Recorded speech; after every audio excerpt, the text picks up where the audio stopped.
When people say the Gayborhood, I think it's important that we're only talking about the businesses. The Gayborhood is not where people live as much anymore as where they come to congregate. All of Center City is definitely a gay and lesbian neighborhood.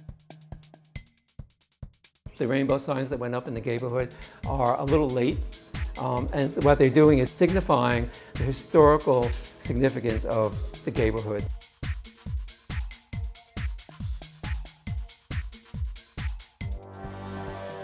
Many choruses, debate whether to have the word gay in their name. Some for reasons that it may turn off audiences, it may turn off certain funding, but having the name in our title, Philadelphia Gay Men's Chorus, is exactly what it is. But you don't have to be gay to be a member. For me, it was so taboo because it was new to me. And of course, it was very intimidating for a lot of reasons. I lived here, I went to school here, and I was sneaking into the clubs here. I hope I don't see anybody I knew. And of course, I saw people I knew. And it was great. But they were coming to the same place? Yeah. But like, in secrecy as well. The founder of the first gay rights organization in the world, Magnus Hirschfeld, a German sexologist, visited Philadelphia in the beginning of the 20th century, and he, witnessed, gay hustlers on Walnut Street like 1905. They were identified by the fact that they all wore red ties. Wouldn't that be charming now?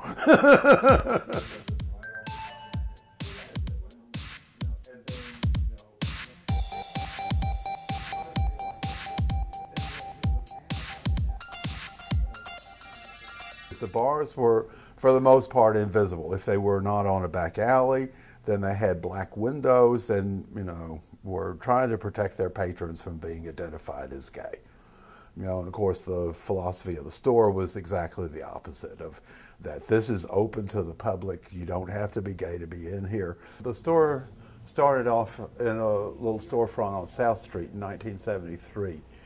And it was the second, and still is the second, gay bookstore in the United States. And then when we bought this building, and something over 100 people, volunteers, helped us renovate this place.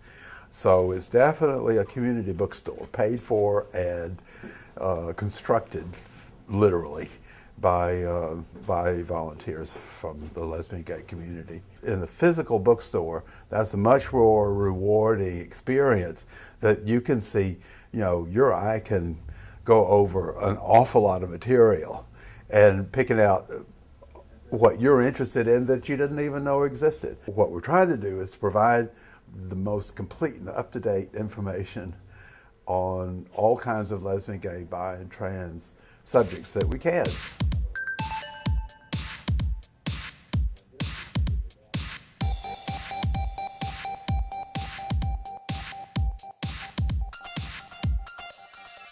For people to this day, crossing our threshold is a very symbolic moment for them.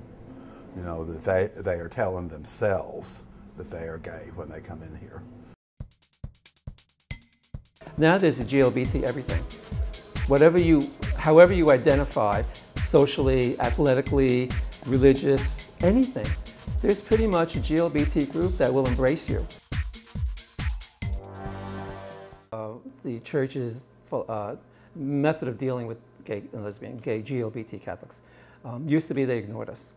And then in about 1985 at our annual convention in Miami, we added to our statement of position of purpose, Dignity USA, added to its statement of position of purpose that we were, in fact, sexually active.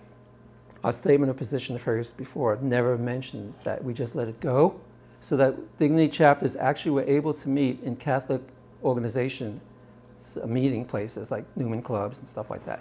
And then we just thought in '85, you know what, this is a lie. It's avoiding the truth. So we put it into our statement of position of purpose that we're in fact physically unitive. It's the church's way of saying sexually active. The response to that was the chapters who were meeting in church-sponsored spaces were thrown out.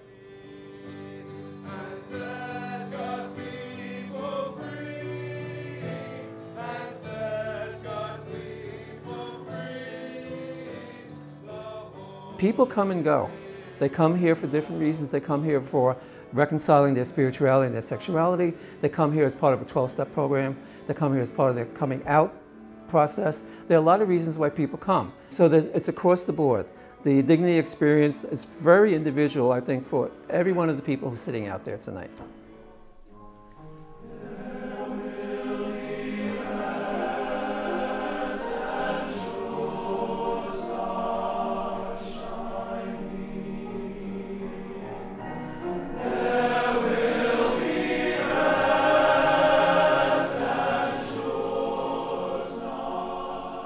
We started out, like I said, with 4 or 5 guys who wanted to sing, and now we're up to 100 members. So it's grown a lot. We do a lot of concerts. We do 3 annual concerts a year, big concerts, and we do a lot of run-out concerts for commitment ceremonies, memorial services, benefits.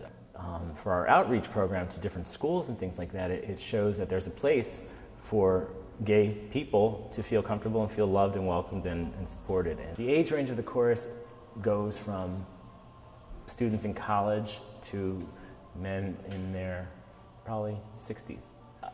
Music teachers, doctors, lawyers.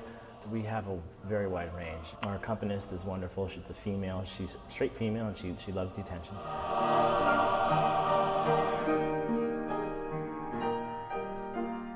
lot of people who come to rehearsal on Wednesday nights, they may not be out at work. They may not be out to their families, and this gives them a place where they can come on a Wednesday night. They just happen to enjoy singing with other people, and you know, it's just a place for them to feel welcome. The Gayborhood is still where people come to communicate, to meet each other, to go to Giovanni's room, to go to the bars, to go to the coffee houses, to go to the restaurants, to go dancing. This is still the hub of the gay community, and I think probably always will be. We may not always live here, but I think we'll always be congregating here.